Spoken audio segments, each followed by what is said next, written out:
Très chers amis qui me font l'honneur d'écouter ces halachot, modestes, certes, mais ô combien importants.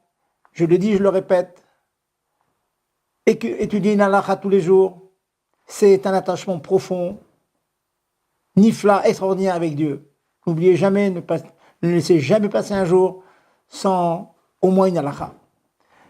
Revenons sur un thème ô combien fréquent.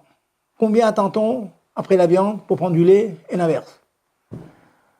Tout le monde sait que, de manière générale, après avoir mangé de la viande, aussi bien de la viande de bœuf que de la volaille, l'usage répandu est d'attendre 6 heures. Dans les poskim, certains disent 3 heures, certains d'autres disent 1 heure, mais l'usage s'est répandu, c'est marqué 6 heures, donc on attend 6 heures. La question est, dans l'inverse, combien de temps attend-on après avoir pris du lait ou du fromage pour prendre de la viande après? D'après le din, pur et dur, si on a pris du lait ou un fromage mou, donc il est immédiatement ingurgité, il suffit de se laver bien les mains, se nettoyer la bouche, mâcher éventuellement une pomme ou de la mie de pain, et puis on peut prendre de la viande après. Cependant, il y a divers minagim, certains attendent au moins une demi-heure. L'usage chez Chabad, c'est d'attendre 1 heure, même si on ne prenait que un verre de lait. Ça, c'est l'usage qui est plus strict que la halacha pure et dure.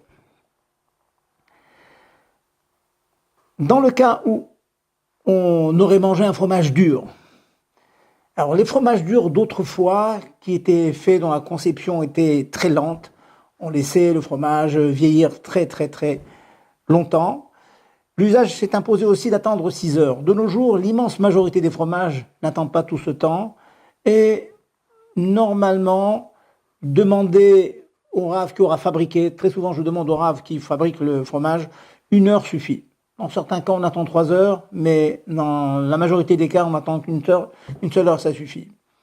Il existe encore des fromages en Suisse, certes, qui sont faits dans les méthodes anciennes et que, effectivement, qui ont un goût très très fort sur lequel il faudra attendre un temps plus long. Quant à prendre du fromage ou du lait après la viande, malgré la khumra que j'ai évoquée tout à l'heure, qu'il fallait absolument attendre 6 heures, nous avons dans certains cas des ouvertures.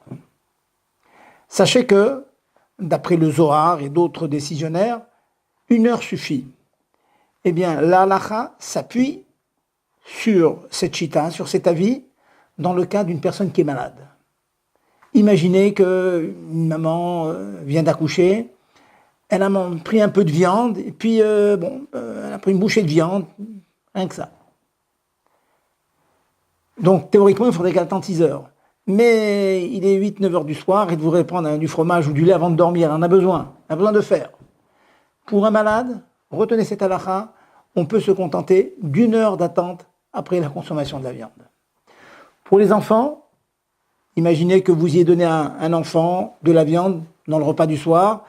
L'enfant, il a pris sa viande, mais 1 heure, 2 heures après, il est obligé d'aller au lit avec son biberon. Et il ne peut pas dormir sans son biberon. Il est clair aussi que pour lui, on pourra lui permettre de prendre son biberon, même qu'il a déjà quelques années, et puis tout un petit nourrisson, de lui faire attendre 1 heure, et puis, à la suite de quoi, il pourra prendre son biberon de lait. C'est intéressant de savoir que, donc encore une fois, en résumé, nous attendons 6 heures. Pour un malade ou un enfant, 1 heure sera largement suffisant. Shalom Aleichem, reprenez cette halakha et diffusez-la autour de vous.